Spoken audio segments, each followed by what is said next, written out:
All right. Today's read aloud is going to be Snow White and the Seven Dwarfs. This is the Disney original Snow White and the Seven Dwarfs.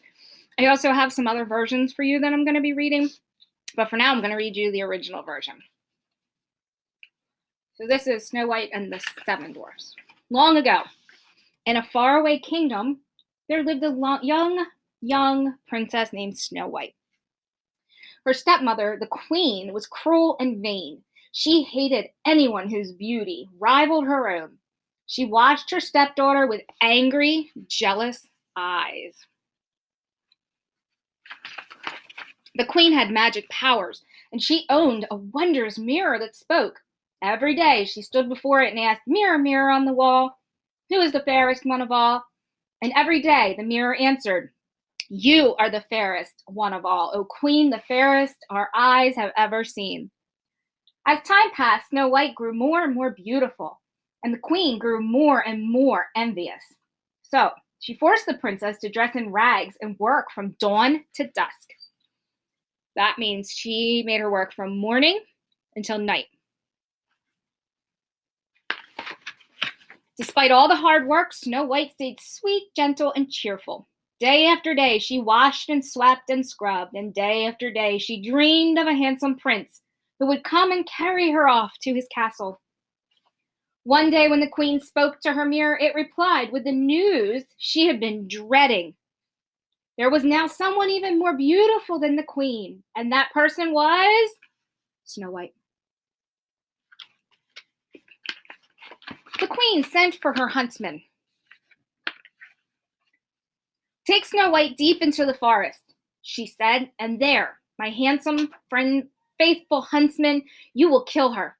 The man begged the queen to have mercy, but she would not be persuaded. "Silence," she warned. "You know the penalty if you fail." The next day, Snow White never suspected that she was in danger, and she went off with the huntsman. When they were deep in the woods, the huntsman drew his knife, then suddenly fell to his knees. "I can't do it," he sobbed. "Forgive me." He told her it was the queen who had ordered his wicked deed. "The queen?" gasped Snow White. "She's jealous of you," said the huntsman. "She'll stop at nothing. Quick, run away and don't come back. I'll lie to the queen. Now go, run, hide." Frightened, Snow White fled through the woods. Branches tore at her clothes.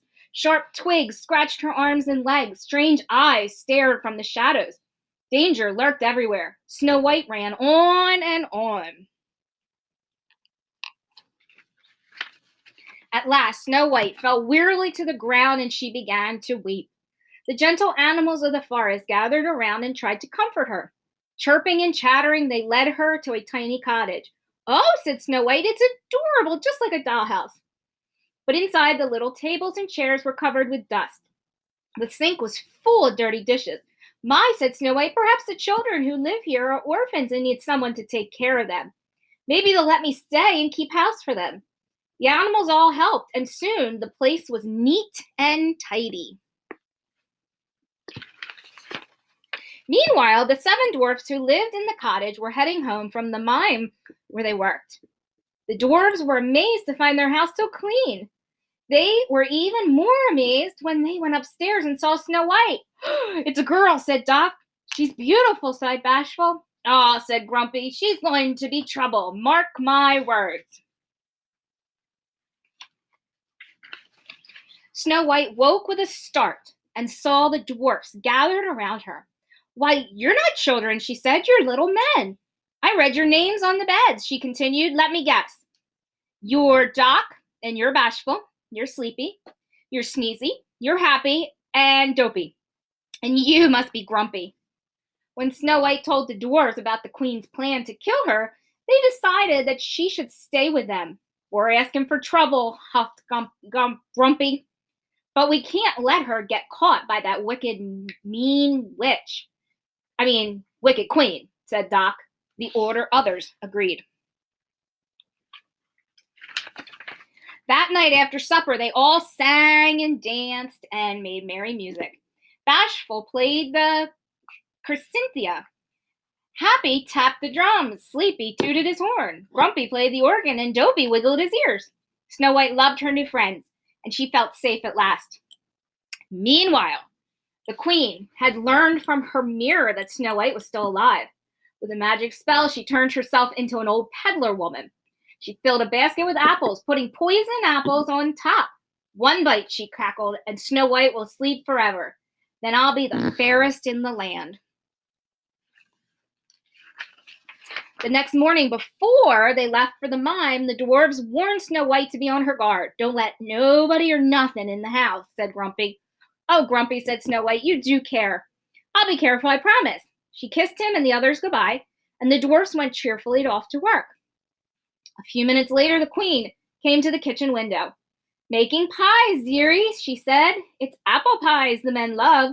Here, taste one of these. She held the poisoned apple out to Snow White. Snow White remembered the dwarf's warning, but the woman looked harmless, and the apple looked so delicious. Snow White bit the apple. Then with a sigh, she fell to the floor.